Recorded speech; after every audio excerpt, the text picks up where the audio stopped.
Right.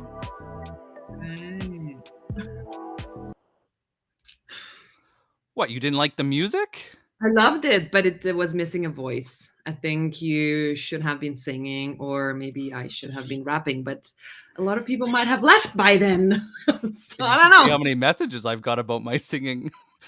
Hasn't been singing praise either. Yes. So maybe you could work on that. If there's anything to work on, then you've got singing. I don't know. Maybe I'll just stick to social. Laura, I'm really excited for today. We get to go and really talk about how social fits into business today. But I heard an interesting fact that I think I'd like to start with. Go ahead. So I heard some new numbers about quota attainment overall. Any guesses at what it would be? 50%? You would think at least 50, right? Because that's a passing grade. Yeah. Quite a bit lower, actually. Okay, so 25? 24.3% is the average quota attainment right now. Oh, So crap. if you guys are struggling, you're in good company. Mhm. Actually, after I got really sick, I started looking at what it took to hit quota and like do well without killing yourself in the process. And I'm really excited for today because one of the things I learned is copywriting, acting more like a marketer, and basically being your own demand gen engine is what really makes you stand out and be self-sufficient. And you picked one of the best companies to go and talk about this topic. I think they picked me. I didn't pick them. I've heard that Laura's name bounces around that office. Or their name bounces around our office as well. It's like mutual bounce. Who did you pick for our guests today? I'm very excited to introduce Cognism today as our guest. Nick, are you going to bring them on stage? Let's do it. So we got Liam and we got David. Hey guys, thanks for joining us all the way from overseas. I guess all of you guys are. It's just me that's here. So You're from overseas, I'm Nick. from overseas. Sounds like you're the problem here, Nick. I was gonna. Well, I am Canadian, so I don't know. Can we hold it against me? I'm sorry. That's what you're good at. I'll forgive you. Thank you guys for joining us. I've been following you guys for a long time. We had you on the Content Power Hour. Me and Liam were figuring out it was quite a few months ago. But it's been really interesting watching how you guys have been experimenting with social and the different things you've tried. And I can't wait to dive into that. And kind of a teaser, I want to see how that's affected David's world. So it'll be fun to go and tease that out.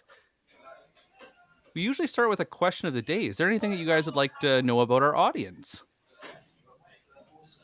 Oh God, put me on the spot. You put us on the spot here. It's okay. We can go and just come up with something.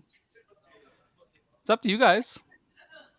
I would love to know the last time the audience did a post themselves on LinkedIn, or how many times, how many times they posted in the past 3 months or something.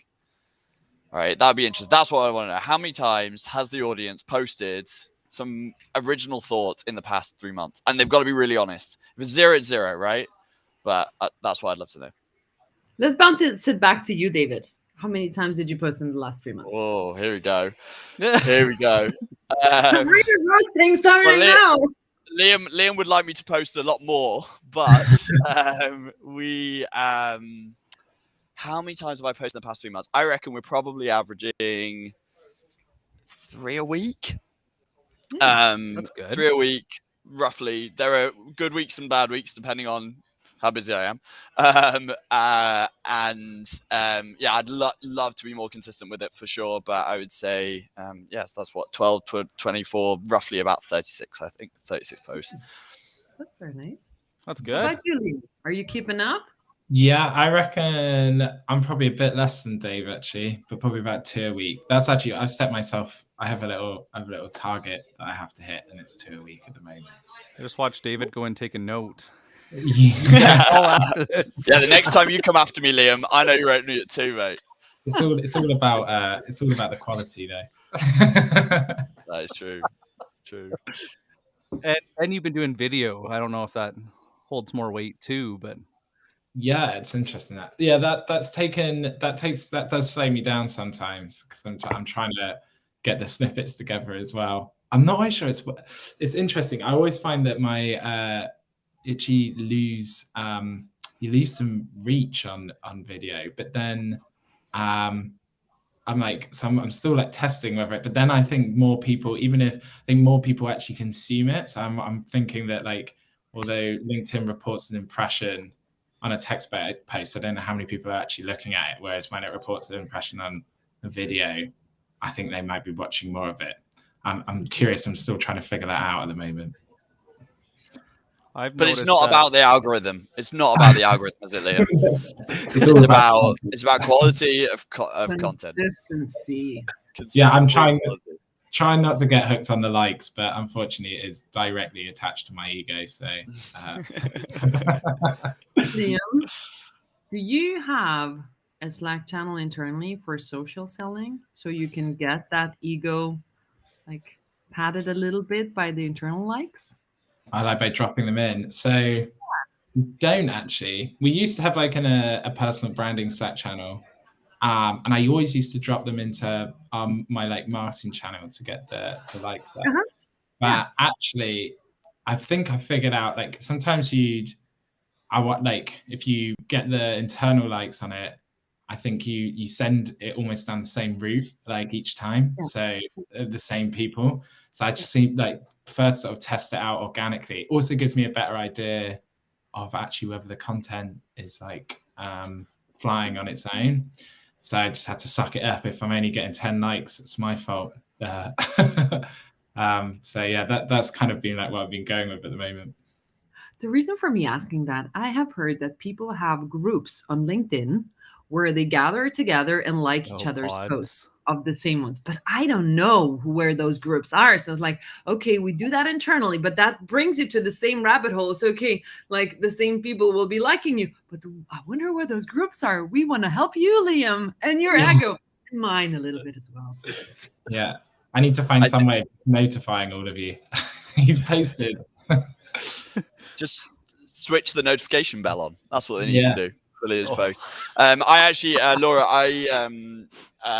in the early days, the early days, I was employee number like around 25, 30 at Cognism. And some of our early salespeople were on some of those groups where you would post anything and you would get 200 likes because you'd throw it into this group and there was like this common but this is back in 2017 18 and I think the problem remains the same and they would also be asked to comment, but the comments would be completely irrelevant and also it'd come from like, you know, bizarre names of like anonymous accounts, and so I think it was pretty obvious pretty quickly that perhaps that engagement was a bit falsified. No. So I wouldn't recommend it, Laura. If you're thinking about it, if you're desperate for like, like take it down a little bit. It's okay. We're all in the same boat. Okay, let's kick off questions. Nicholas, do you have a question of the day for our guests? Well, I think we already got our question of the day with the post question, but I want to read you guys a couple facts just before we dive into our questions and our conversation. I just want to get your guys' opinion on this coming from both the marketing side and the sales side. I think it's going to be a fun opinion. So I found Crunchbase and LinkedIn threw out a bunch of data about what sellers are doing.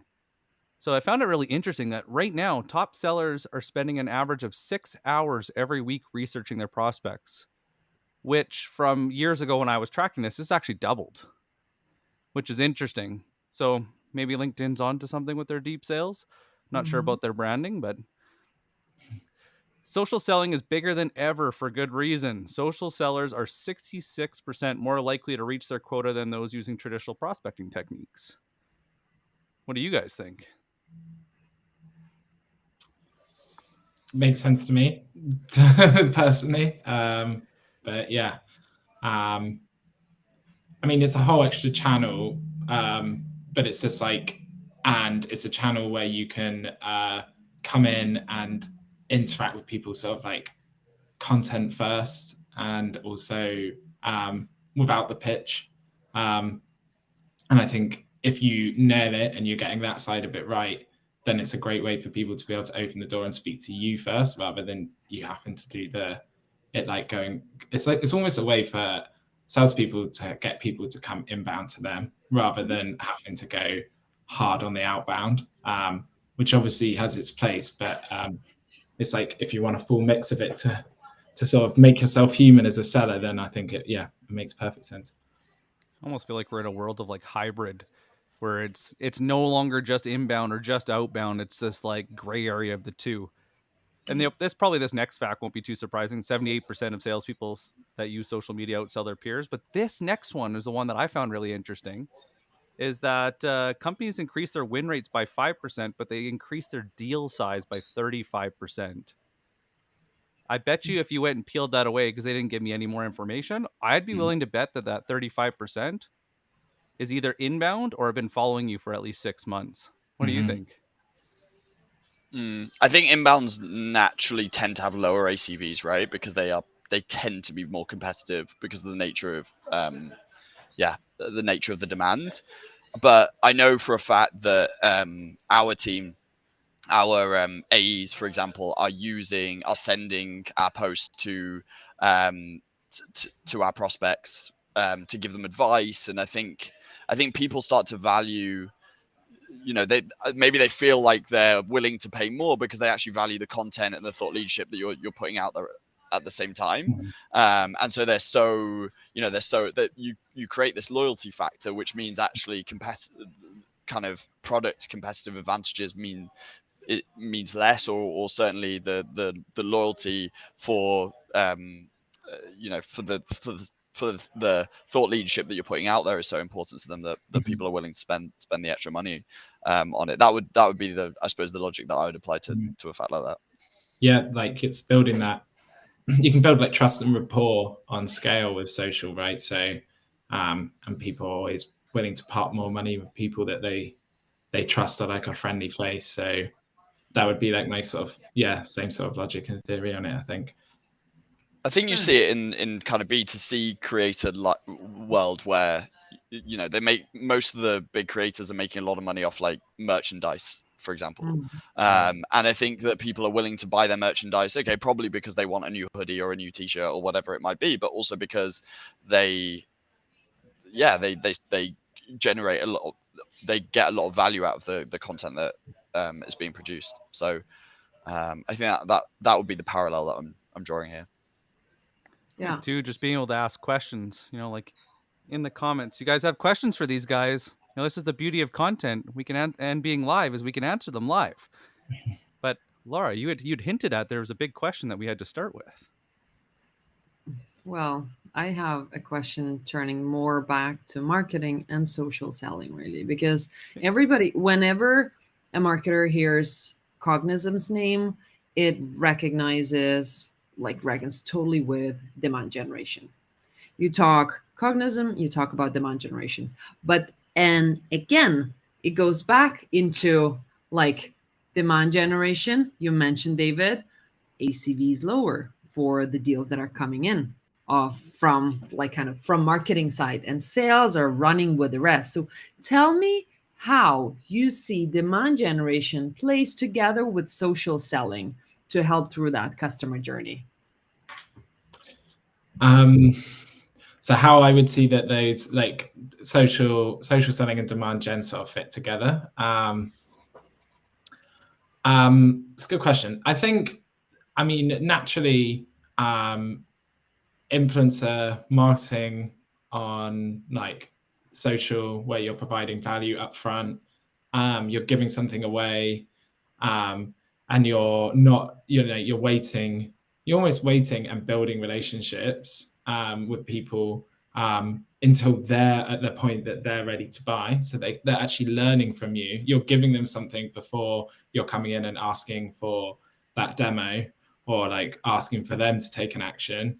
Kind of just fits completely synonymously with what demand generation is all about, which is, the whole idea is that you're supposed to be like creating demand for your product, but in social selling, you're also creating demand for yourself. People want to know you're making yourself like a person with an interesting point of view that they want to speak to and interact with.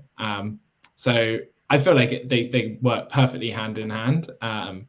The challenges is just like building up your profile enough that you and your like personality, I suppose, that you are actually in a position where you are actually creating demand, and also thinking about the content that you're writing that's actually interesting enough that people want to interact with in the first place. And that's the hard bit, right?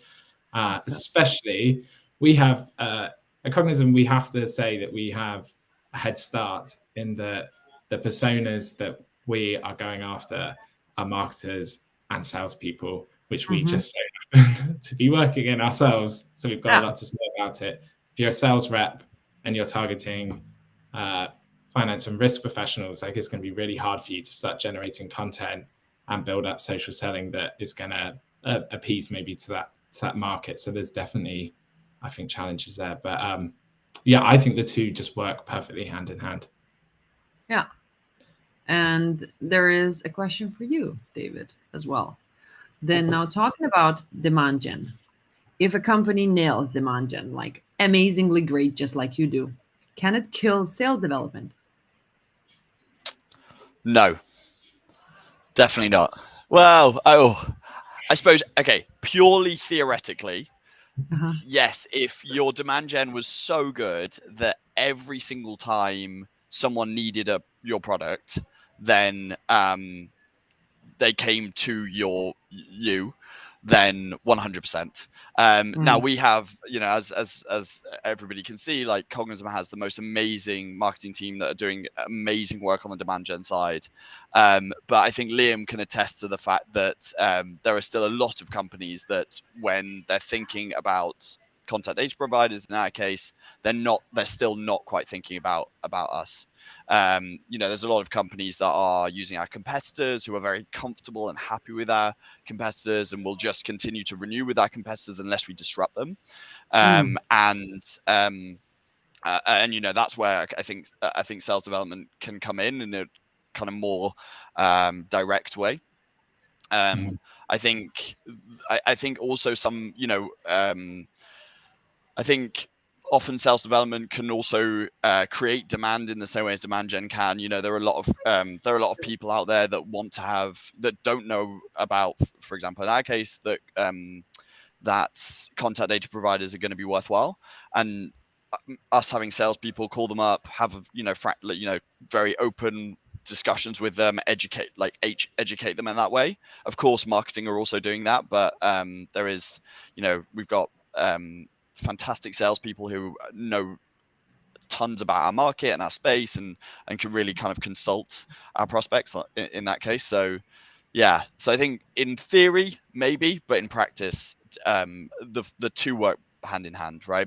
Ultimately, companies should be having a multi-channel approach to everything, and if done correctly, then both are going to work together and benefit from each other as well. Yeah, the win-win. What I was thinking about then, like realistically, if you're building your demand gen engine, and of course sales development's going to be pulling its weight because we always do, right? So what does that realistically look like as you're doing that transition? What would you guys expect? So they would be calling, and then maybe would they be sharing information that like those or those like wow moments and sharing that with marketing so that they can create content? What does that look like as you're trying to go and get the two working together instead of siloed? Because it happens, right? Nature of the beast. But yeah, in a perfect world, what would that look like? I think some of it actually comes quite organically, right? So we can like stuff like wow moments is like, and stuff that we can take back from SDRs, like disco calls and all of that sort of stuff, like information that we can feed back into like a marketing content engine. But at the same time, a lot of the AEs and like SDRs will also speak to people, and they'll have easier conversations because someone will say, "Oh, I've been following your content for a while, actually." Or, oh yeah, I've heard about you. I've attended this webinar, or something like that. So actually, it does. They sort of work perfectly together in that same like for that exact reason. I think where sometimes it actually gets where we can probably work together better in the future, actually. And like something is when you're going enterprise. I think this is why sometimes there'll always be a place for self-development and demand gen, because demand gen we might have influenced with like a few campaigns, like 3 people who have or maybe 2 people who have some sort of decision in that account.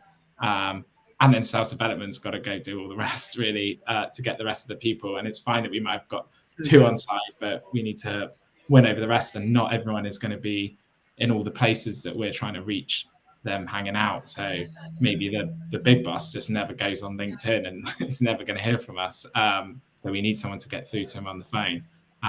But I think, there's that. I think it actually happens quite organically, about how they sort of can line up together and work well. And then I think obviously you could get to maybe more like on the big accounts, maybe into more of like an ABM approach to really like nail it down, where you can have, I spoke to this guy, this is what they're looking out for or thinking about, and feed that back to marketing. And then we can start considering the content that we put out. And vice versa, we could be like, we've had some direct feedback on a webinar from this person in your account, and you can make it more complex and like advanced in that way. Nice. David, what do you think? How do you weigh in on this? Yeah, I think I kind of mentioned it earlier with regards to the AEs kind of actively sharing content with prospects when they're asking for advice. I think that and definitely, I've got examples that happen all the time of the SDRs calling up and someone going, "Hey, we've seen you on LinkedIn a bunch of times. We love your content. Like, we'd love to see what you do." One person that springs to mind that's not in Cognism that does this, that does it really, really well is she's her name. I think her name's Mattia Shaper. She's like she is big on LinkedIn, and she runs the SDRs of Germany.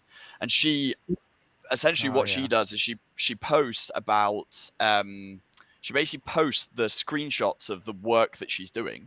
Now, she was at SalesLoft before. SalesLoft target salespeople and SDRs. So she's basically putting up a highlight reel of her doing the SDR work, which obviously SDRs and salespeople are going to engage with, and then inherently it all kind of works together. So I think it goes back, one thing maybe for the audience to consider is the fact that myself and Liam are incredibly lucky that it's our we are also selling a product that we sell to sales and marketers. But that's not to say that, and also sales and marketing to so actively on LinkedIn, but that's not to say that companies can't take their thought leaders from their own, finance team or legal team and try and get them actively posting and also posting highlights as well.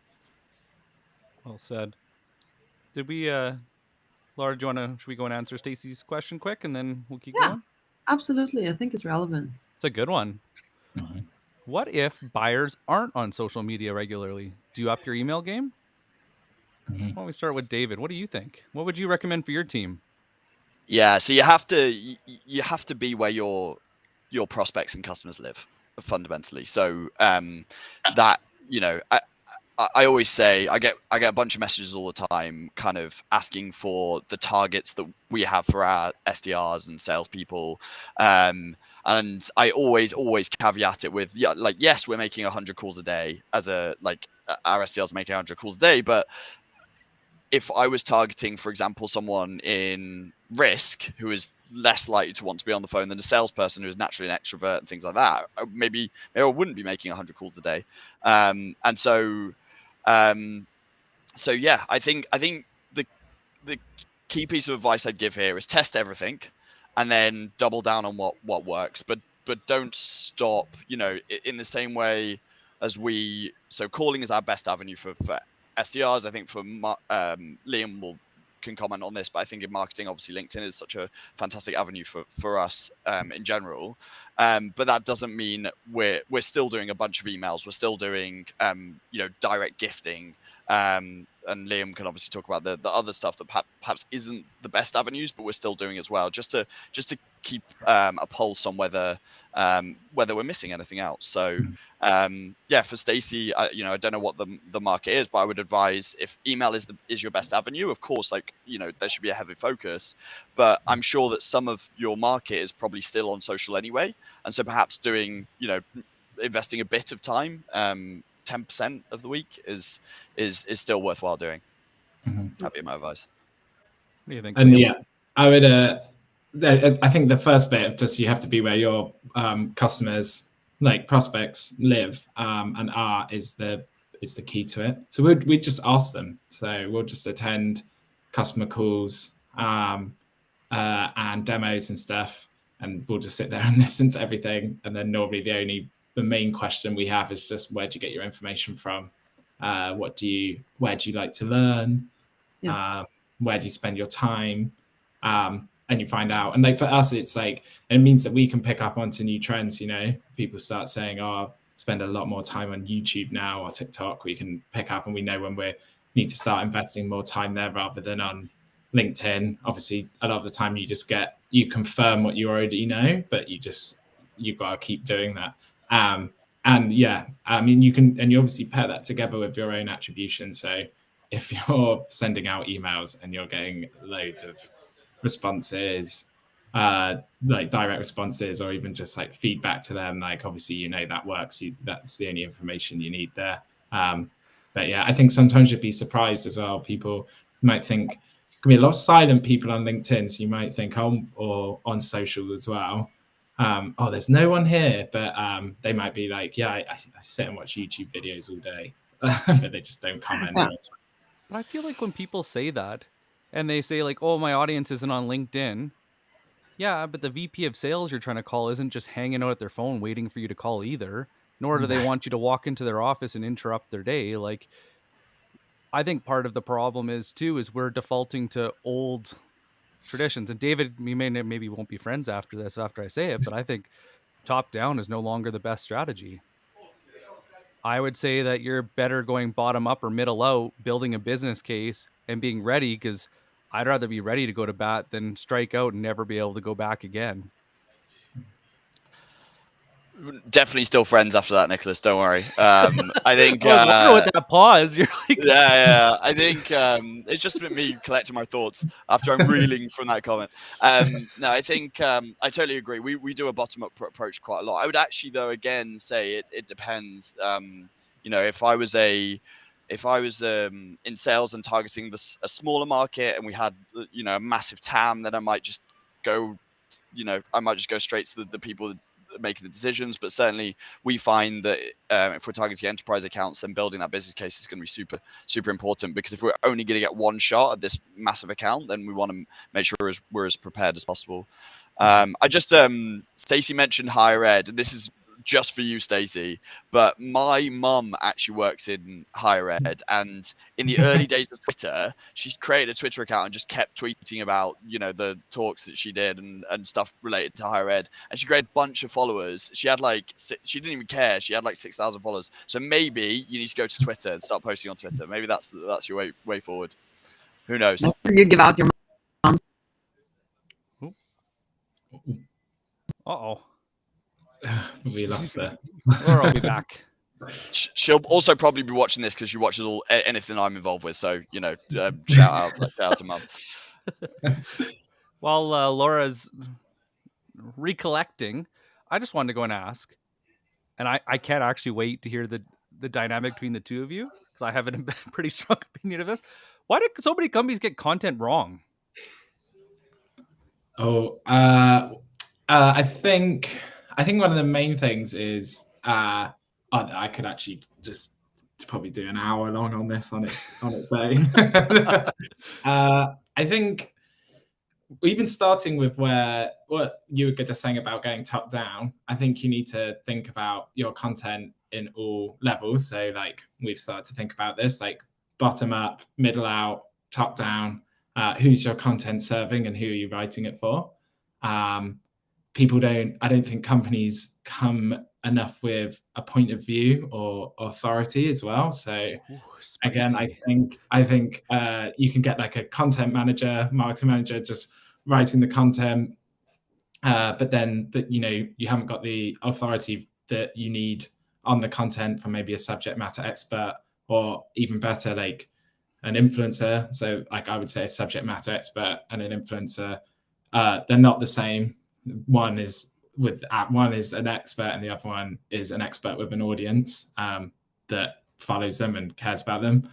And then I also think that then there's like a focus on the wrong type of content as well. So we've been writing content for years for SEO and for lead gen, ebooks and playbooks, which are fine. Like written content will always have its space. It's great.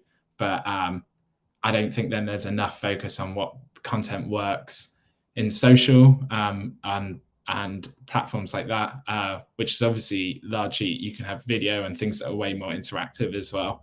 I remember working in my first couple of jobs, and I mean, it's crazy to think like if someone made me do this now, I'd be really upset. But obviously, I was just doing what I was told. But it was like we'd get a video created, and I would just create an email, and I would send the email with a link to the video, which, as just the whole content experience, is like terrible. And then that was the video distributed, and like we were supposed to see if that was going to work, but no one receives an email and clicks to watch a video. That's just not how it's consumed. So I think it's like a mixture, right, of not thinking about what content their audience wants in the first place, who it's for, who they want to hear it from, and then on top of that, not even using the right format for the channel that they're going to serve it in, if I was to summarize it. Hell yes. David, what do you think? Yeah, I mean, Liam's obviously the expert on this, but I think that personally, I think a lot of companies, their content lacks any kind of personality at all. That's why individuals in companies are using their LinkedIn profiles is so much more effective than using a company profile. Is because immediately you get a personality, you get a face. So I think yeah, choosing your personality, being authentic to your personality is probably really important. I would say also like perhaps companies aren't studying LinkedIn, not in or socials in the right way, and the content that's I want to say doing well. What I mean is not kind of studying what the algorithm is doing. I kind of just mean that you see maybe the dark social trends a little bit more, and I know the posts that have done really well from my side have always been ones where perhaps we've shouted out someone who's mentioned something on LinkedIn, and we're kind of piggybacking on it, but also like elevating their content up more, or jumping on some kind of trend. And I think companies are just kind of pushing out or they're just trying to meet a quota of like, okay, I need to do 2 a week, 3 a week, which I know at the start of this Liam said that he was doing exactly that, but that's why your content's bombing, man. I think obviously it's important to stay consistent, but like don't make it a tick box exercise. Like try and be close enough to it to understand what is the flow and the mood of that social platform at any given time. You know what I see all the time is that people start posting, and I am so guilty of this. Like I'm not even going to pretend like I didn't start here. So they either started with advertising and they're just a living promo reel, or they move to the next step, and what do? They just talk to their peers. And we see it all the time, right? You're posting, and who's going to like that content? Only the people that love your company as much as you do, or are in love with your solution as much as you are. So it only is relevant to your peers. We think of change management. It's why change? Why now? Why you? What do most people post content about? Why you? So I would say that's why your guys' content is so great. And it probably, I'm sure you get all the time where people are calling people and they're like, yeah, I've been watching your content. And like, I'm really understanding why we need this, why this is a great addition. Otherwise, would it really help? They'd know your name, but they wouldn't know what you do. And we all know a couple companies that are in that boat. For sure. I think people read through it so much as well, right? Like we've all now been on social for long enough that you can see when a post is, even if it's trying to be subtle about it, when it's just trying to sell their product as opposed to give actual value. And I think that's always been our marketing. Again, Liam, you're going to have to comment on this, but my understanding of what our CMO has always said to the marketing team and any of us that are doing content is like, it's all about us just giving value, and the rest should kind of work itself out. Mm-hmm. Yeah, then it's like you can get people to start to, rather than just focus on the people who already evangelize you, like you start to create like more fans basically by people who actually just want to come back for more. And that's basically what we want to do with the content we're putting out. There's just something so beautiful when you get that community in the comments. And it's not only does it get traction, because I'll be honest, my lowest performing posts have sold the most. All of my high performing, high viewed posts might get me more followers, but they don't ever turn into sales. And so it's when you get that community and they ask really good questions that I think that's when social really works for you, not just getting views. But I have a dangerous question for you guys. Is there a danger? Do you guys see a danger in sellers having a strong personal brand? In what sense do you see the danger? Like they're going to get poached. Are they going to get poached? Or are they going to?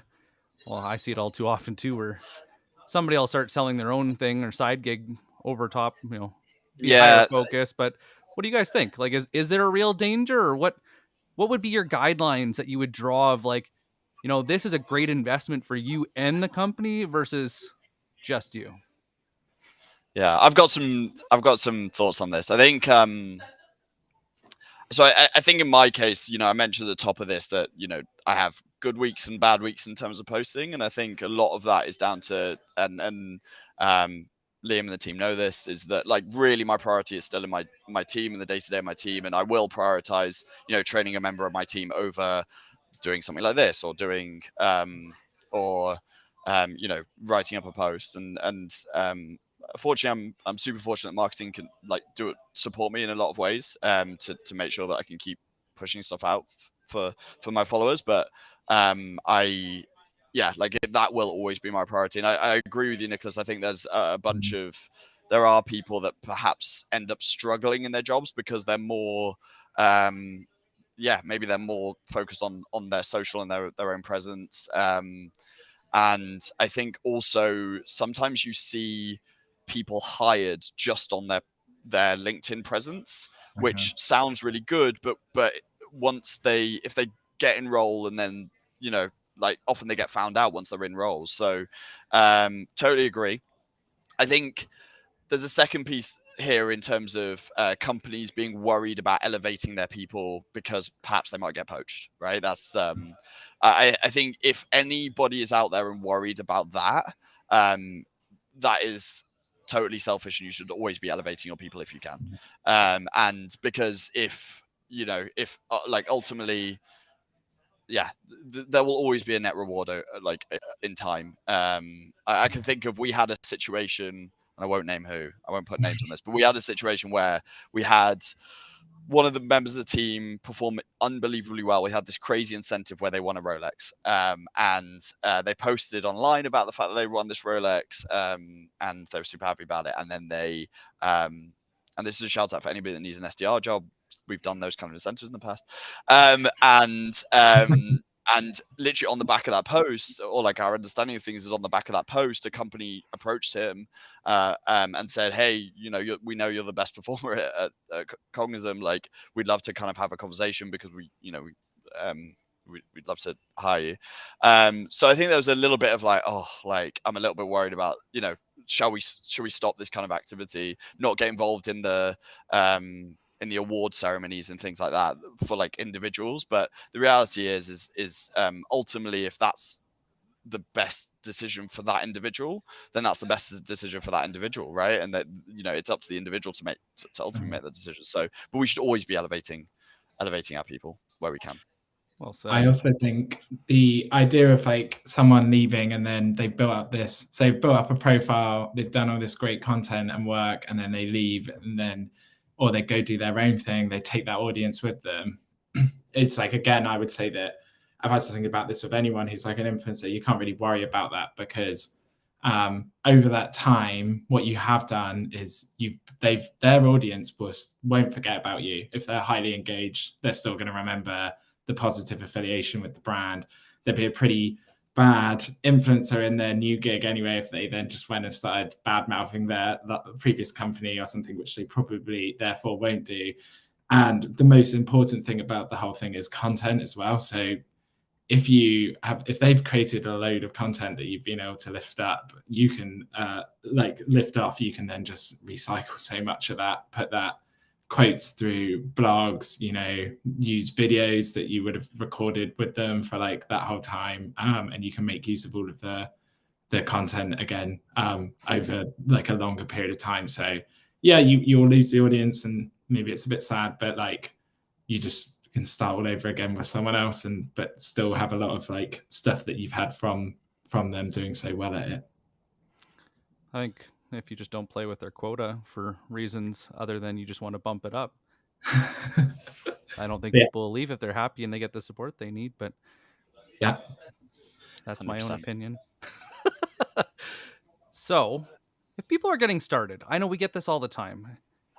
If they're just getting started, what would be your recommendation? If you were ground zero doing this again, I know that we sure made a lot of mistakes. What would you guys do differently? Or how would you get started from ground zero, building that demand engine and then aligning it with sales? Trying to think about how we would do it differently. There's still things that I probably want to like working on now that I think would maybe focus on going for like first and foremost. I mean, even you picked up in the content power hour we did, like I'd want to have like maybe focused earlier on that really smooth inbound process, so that all the demand you can create or you do create, you've got a really scalable process that you can make super smooth. I think that'd be like a number one now. I think there's probably more work we could do with getting like with the inbound SDR team as well, and in terms of what the marketing mission is, which it took, I think early on I didn't like talk about so much about what we were doing, present back how well we were doing, findings like that, and all of that is really important because it gets them on board. It makes sense when people are coming through what they're saying to them as well. So there's like all those sort of alignment things. I think I've definitely made moves and changes, and then afterwards Dave's just messaged me being like, what's this? So I think all those sort of things, would be definitely things that like are continuous improvements as well, but I'd want to change, and then try and get as many people on board with as well with the social posting side as possible, and to see the value in it. It's a hard part. Need to encourage them, because I think the reality is that everyone wants this to be that I'll tell them what to post, or the marketing team will write it all for them and send it, and all of it only works with authenticity. Like you have to do it yourself. So it's like how we can encourage the team to take part in it themselves. I think that's something I still haven't quite worked out how to do. I mean, you can't hack it either. Like, I think there's tools out there, even like everyone's social and stuff, but I think everyone sees through those now because they don't really, unless it's authentic, unless it's coming from the person, it's not gonna achieve what you want it to. Well said. Yeah, it is. It's super hard. Like, how do you go and encourage somebody to do something they don't want to do because they don't see the value in it? Mm-hmm. I'm sure David's worked with enough salespeople to know some people just aren't coachable. Yeah, that's very true. I just from an outsider's perspective, outsiders looking into Cognism's kind of it's been very recent, right, Liam, that we've moved to that demand gen model.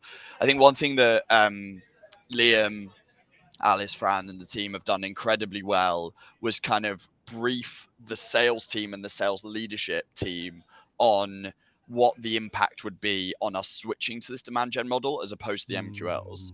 And I think, you know, it was really there was a sales pitch almost that they all did that was like, right, guys, like, you know, initially you're going to get less leads, right? But you're going to get less of the I don't know whether I can swear on this, but yeah, exactly, right? Let her rip. It's okay. The shitty leads that is wasting your salespeople's time, and you know, like aren't converting, and we want to focus up and like make sure that we're getting more of the leads that you really want. Now it's going to take time, and it's going to build, and there's going to be, you know, it should be in the graph should look exponential, but that it does mean that it's going to be flat for a period of time. And I think the guys did a fantastic job of that. So if you are a marketer, I'd say, and looking at like moving to the demand gen model, then perhaps that's something you want to think about. And I think it's also reflected if you as an individual are thinking about like posting for the first time. I actually think, I don't know, I think that I like spiked early. So I had like I think people were like, oh, I know that like Dave Bentham's posting online, right? And it was all my friends and people that kind of know me going like, oh, this is cool, like I support him. And then they started getting annoyed at the fact that I was posting all the time. Because they're not even in sales, they're just my friends from home. And so then it kind of leveled out a bit. There was like, you know, first literally few weeks, it was great, leveled out a bit, and then kind of it's, you know, it kind of gently moves up from there, right? So I think if you're an individual, again, you need to also understand that you're not going to necessarily see all of the results straight away, or maybe you will for the first couple of weeks because of that fact, and then it'll slow down again. So yeah, that would be, you're selling to salespeople, and that's everybody you have in your audience and your set, because that's all your connections. I think that's the hard part that nobody talks about too, is who are your connections? Who's listening? And now it's a little bit different with creator mode and people being able to follow you, but it's hard. Like, I think the one book that like shattered everything I thought about marketing was Challenger Customer. Because I just never, and it seems so stupid to say out loud. You're like, oh, you should come with an insight and a unique point of view that, you know, when you connect the dots, they just can't unsee it. It seems like a no-brainer, but how do we get taught to market? Mm-hmm. You state the obvious, and it's not like, I do want to increase my pipeline. Yeah, I do want it to go and move through my pipeline faster. You know, cool. Have a nice day. And then somebody goes, hey, did you notice that, you know, your lists are subpar, and, you know, the provider you're using isn't really great in EMEA. You should buy Cognism. Well, maybe not the end part, like interested, but you know what I mean? Like, you change it up, and it's crazy how it changes the conversation and even the comments. Like, that was the one thing that amazed me, is when I read that book and I started changing my content style.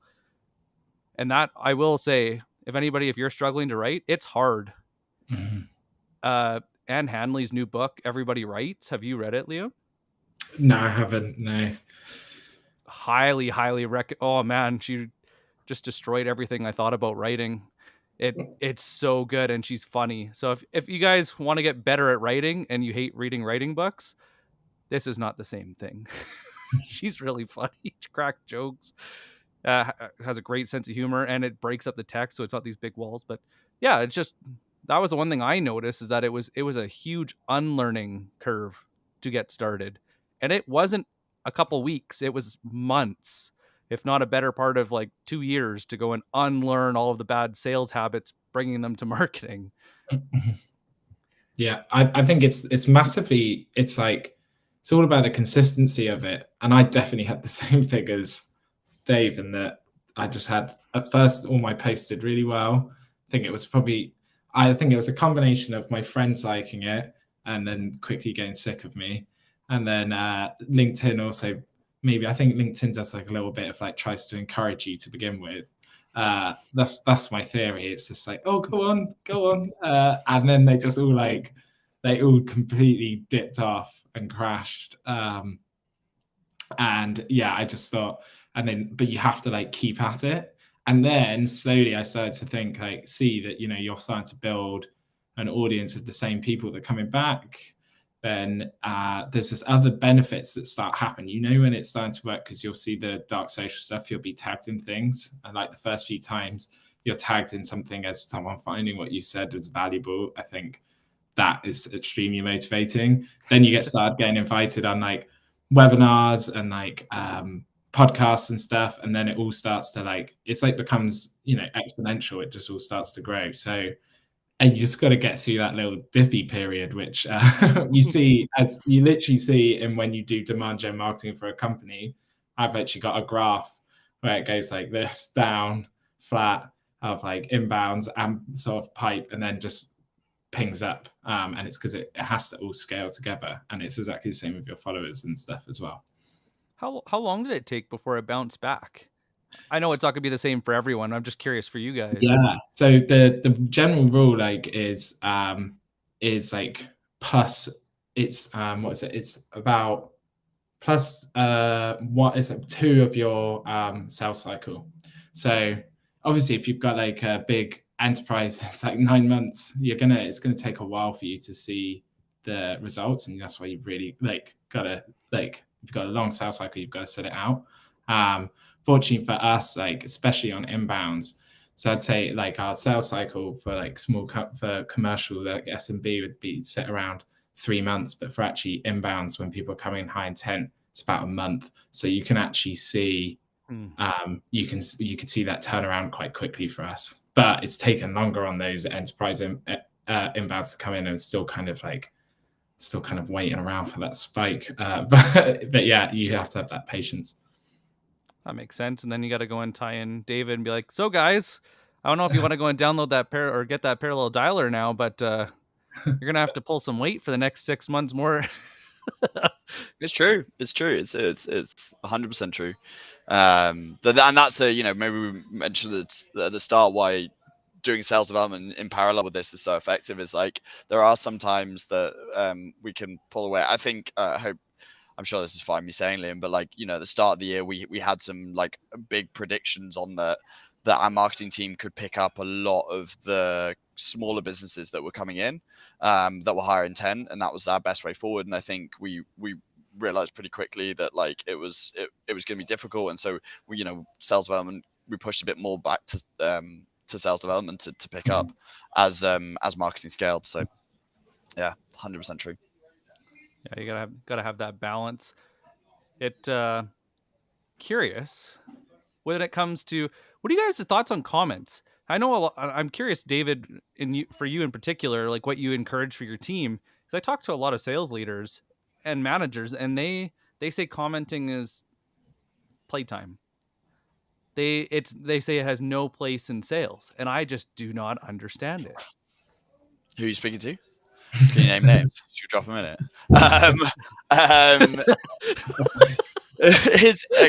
Stir the pot here. Ooh. Here's what I'd always say, right? There's I think it was Josh Braun that spoke about deposits first? I think it was Josh Braun in sales. And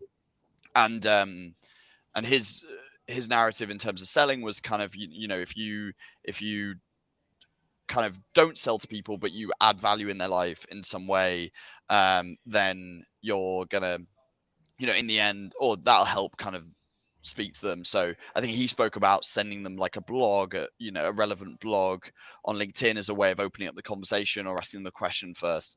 And I think all of those things are true, but the mistake that happened is a bunch of salespeople then took that as like, okay, I'm just going to take the latest blog, I'm going to take Cognism's latest blog about sales, and I'm going to send it to every single sales leader that I know, like virtually without context, say, hey, like, what do you think of this? And that's it, right? And it's the same with commenting. If you're just going to comment saying 100% Great agree, post. Yeah, exactly, right? Like people are gonna, and then within a second you're messaging them like, oh, by the way, have you heard about my product? Then probably it's not going to be it's not going to be so effective. But I, from a sales perspective, I'm always a big believer of like, you've got to stand out, or you've got to break through the noise. I talk a lot about breaking through the noise, and I think not many people are, or people are still underutilizing social as a way of kind of building familiarity. That's what you're doing by commenting. Is if you're commenting and you're commenting well, then you're building familiarity. I have someone, I won't name a name, but I have a couple of recruiters that definitely have turned my notification bell on, and they like and comment, or they like every single post I put up immediately. I certainly had, and we were part of a sales cycle a couple of years ago where every time I did anything on LinkedIn, like they would just be there, but they wouldn't follow up immediately. I think that again, they're just waiting for the right time to reach out and watching for those signs of pain. Ha! Time to strike. Yeah. So yeah, I would do it, and I do it for familiarity, but try and actually engage. Like try and I find it hard when people comment on my posts, like to respond to the ones that are just like, oh, 100% agreed or whatever. And I want to have a conversation with people. I like it when debates are created in the comment section. That's when the posts do the best, because actually, or I think when they add the most value is because people are debating things. I actually got a story where someone actually used commenting really well to speak to me, so I think you've spoken a story to about me. No, just Dave, with Service Bell. So the guy from Service Bell was commenting on everything I posted, loads of stuff, out of genuine curiosity. Also, he positioned it just about demand generation, asking actually really decent questions because he'd read the post. And then obviously we were coming around to look for like an inbound routing system. And we're just working with marketing ops to pull up all the available vendors. And then I was like, oh, actually we should try Service Bell, because I've spoken to this guy loads, just answering questions on my comments.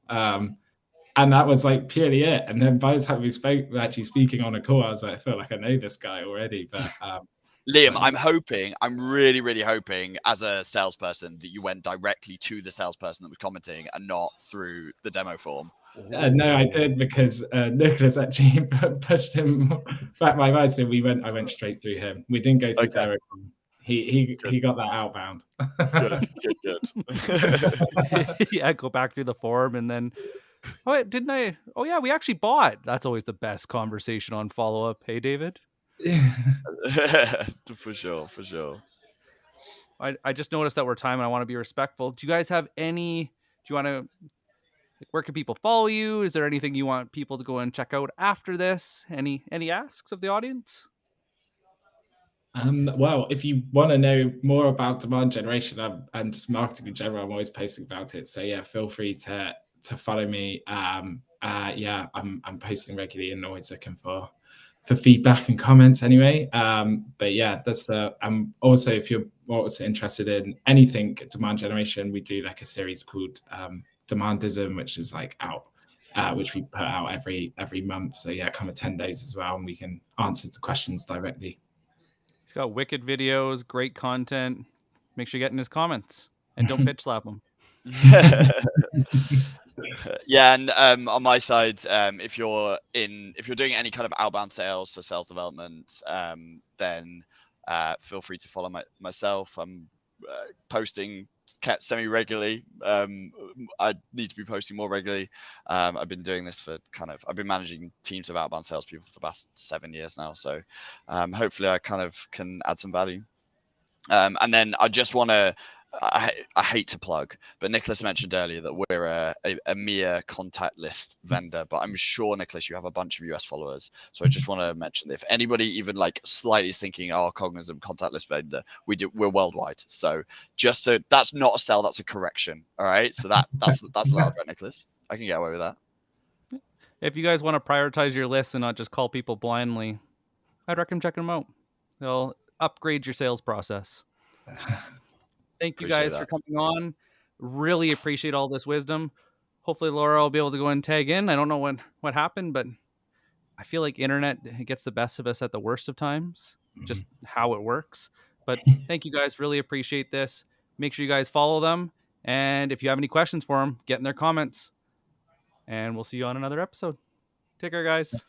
Thanks so much. Appreciate it, Nicholas.